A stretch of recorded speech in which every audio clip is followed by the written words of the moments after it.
Part 1. Clash with the Abyssal Beings. POV switches to following Void Lord Lothar on the battlefield alongside Void King Mordecai, Void Queen Lilith, and Void Matter Scientist Dr. Erebus against the strongest Abyssal Beings, the horde of mindless Abyssal Beings which, much like their progenitor, the Abyss, only exist to destroy and consume mindlessly, rush forwards towards the army of Shadowstein, varying from as small as the human and alien soldiers to as large as the Void was. Void Lord Lothar then leaps forwards, essentially flying due to his immense speed googles greater than that of light, and begins to slice through Abyssal Beings like he once did through the minions of the Shadow King as the last champion. Oh, so long ago. He fires charged blasts from the tip of his blade with an instant of charging time, firing them like bullets from a machine gun in levels of rapidness as he wipes out many Abyssal Beings alone. POV switches to following Void King Mordecai. Void King Mordecai twirls around his Staff of Void, then swinging it forwards, corrupting and controlling multiple Abyssal Beings and making them fight for him, meanwhile summoning an army of undead soldiers and even undead archers and marksmen. Void Queen Lilith, her eyes glowing with dark power, commands the shadows to do her bidding. They form into whips that lash out at the Abyssal Horde, ensnaring them and ripping them apart, her control over the dark arts now reaching new heights. Dr. Erebus, now a being of pure void matter, unleashes his scientifically enhanced abilities. He conjures a barricade of void shields to protect the soldiers, and with a wave of his hand, sends a wave of destructive energy that obliterates the first line of Abyssal Beings. His mind races with strategies and tactics, his newfound power allowing him to manipulate the very fabric of reality itself. Void Matter Scientist Dr. Erebus then powers up further into Void Matter Scientist Supreme Erebus, deciding to focus more so on pure might than on tactics, which is a good call considering how endless the Abyssal Beings are. With a roar that shakes the very fabric of the dimension, Supreme Erebus lifts his arms into the air, and a colossal void dragon forms from the shadows, made entirely of pure void matter. It towers over the battlefield, its eyes burning with the cold light of 1,000 collapsing stars. The dragon lets out a thunderous roar, and with a beat of its wings, it takes to the skies, unleashing a torrent of dark energy that obliterates swathes of the Abyssal Horde. Seeing this reminds Void King Mordecai to call the Darkness Elemental, now the Void Elemental, into the battle as well. Mordecai raises his staff high, the symbol of his dominion over the Void, and speaks an ancient incantation. The ground beneath them trembles, and from the shadows emerges the towering form of the Void Elemental, its eyes now gleaming with the cold light of them. Void instead of the dark flames of the Shadow Realm. It has grown more powerful, now a being of both Shadow and Void. A true force of nature, its head, that of the draconic Dark Leviathan, previously before the fusion that formed it, roars out and launches out a charged blast from its mouth. Then many Abyssal Beings merge together into one mighty Abyssal Being that stand tall and mighty, just as much so as the Void Elemental itself. Mighty Abyssal Being and the Void Elemental lock eyes, a silent challenge passing between them. The air around them crackles with energy as the two titans clash, their roars shaking the very fabric of reality. The ground splits and the skies darken as they fight, each blow resonating with the power of their respective domains. Void Lord Lothar then comes flying in, peppering the mighty Abyssal Being with rapidly fired. Charged blast shot from the tip of his blade, doing more damage to it than even any of the Void Elemental's attacks. The mighty Abyssal Being, feeling the pressure of the relentless attacks, decides to retaliate with a swipe of its massive hand, but Lothar anticipates the move and darts away at a speed that seems to defy reality itself, leaving only the awkward edge of his cape fluttering in the wind. Void Lord Lothar then charges up a charged attack in his blade, dodging attacks all of the way, before then surprisingly not firing the blast, but instead absorbing it into himself, massively increasing his power, as he then blitzes the mighty Abyssal Being and slices off one of its arms before it can even react. The creature bellows in pain and rage, the shadowy aura around Lothar's blade now pulsing, with a mix of dark and void energy. The battlefield itself seems to darken in, responds to the power surging through Lothar's veins. Mordecai, seeing the opportunity, commands the enhanced Void Elemental to strike again, and it obeys. Its shadowy form lunging forward with the grace of a predator. The elemental's tentacles latch onto the injured, mighty abyssal being, and it begins to drain the creature's essence, feeding the stolen power back to Lothar. Void Lord Lothar then charges up another charged attack. Then the Void Element backs off as Void Lord Lothar fires the charged attack from the tip of his blade at the mighty abyssal being, completely obliterating it upon impact.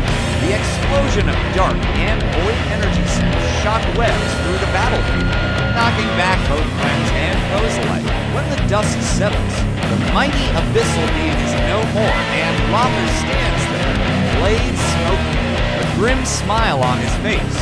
Meanwhile, Void King Mordecai, Void Queen Lilith, and Void Matter Scientist Supreme Erebus decide to also use this battle to show off just how immensely powerful they have become. Void King Mordecai, feeling the power of his enhanced dark magic, decides to test his limits. He conjures a swarm of shadowy tendrils, each one tipped with a deadly blade. He sends them flying towards a horde of lesser abyssal beings, and they slice through the monsters like a scythe through wheat, leaving a path of carnage in their wake.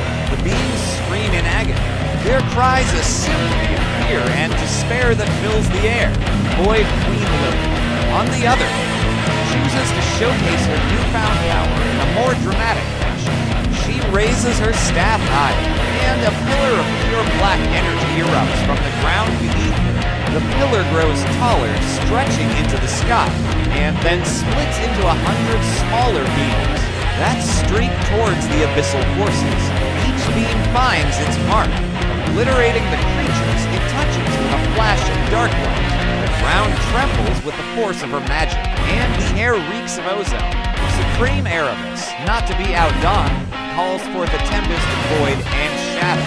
The sky above the battlefield darkens as tornadoes of pure energy swirl into existence, each one a maelstrom of destruction.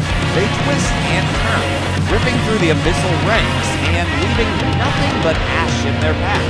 The remaining abyssal beings retreat in fear, realizing that the power of the Shadowstein leaders has grown far beyond what they had anticipated.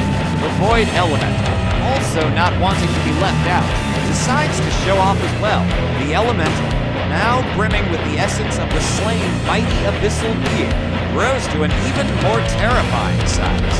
It opens its gaping maw and unleashes a torrent of shadow and void energy, the likes of which the battlefield has never seen.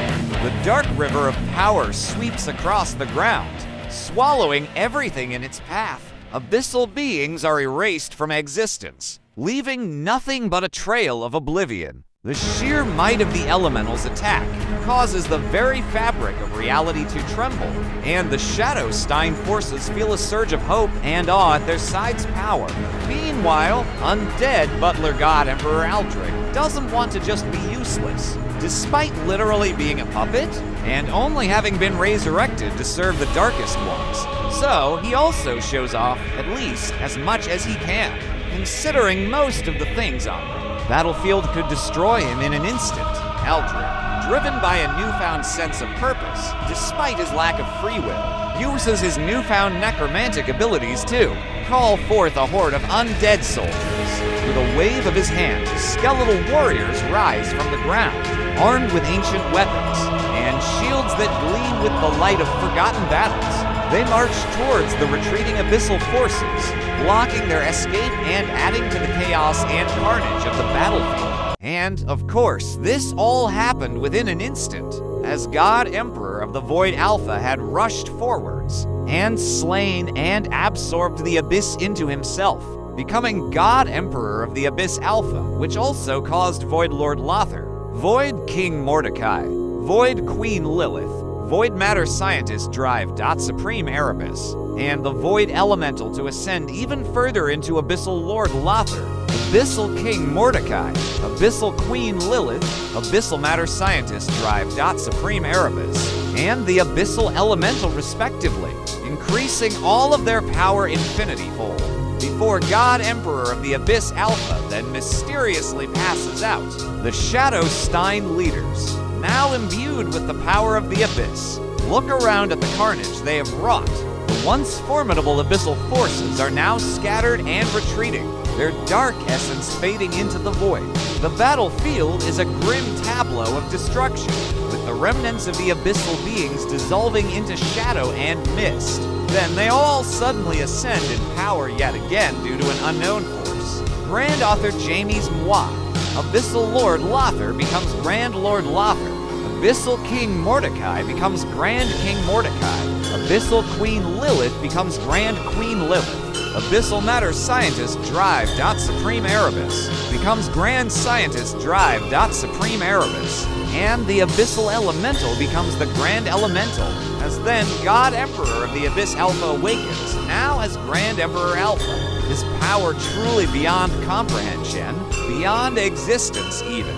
In fact, it is beyond reality in which existence is within and transcended by. The world itself seems to quiver and bend around Grand Emperor Alpha as he stands, the very fabric of reality reflecting his power. His eyes, once filled with darkness, now glow with a light so intense it pierces the very soul of anyone who dares to look at him. His aura is that of a star-going supernova, a cataclysmic force that could reshape worlds. Grand Emperor Alpha then snaps his fingers, changing existence and reality as a whole, completely eradicates segregation, war, strife, and suffering as a whole into true non-existence, destroying their current reality and instantaneously replacing it with a better reality, a new reality,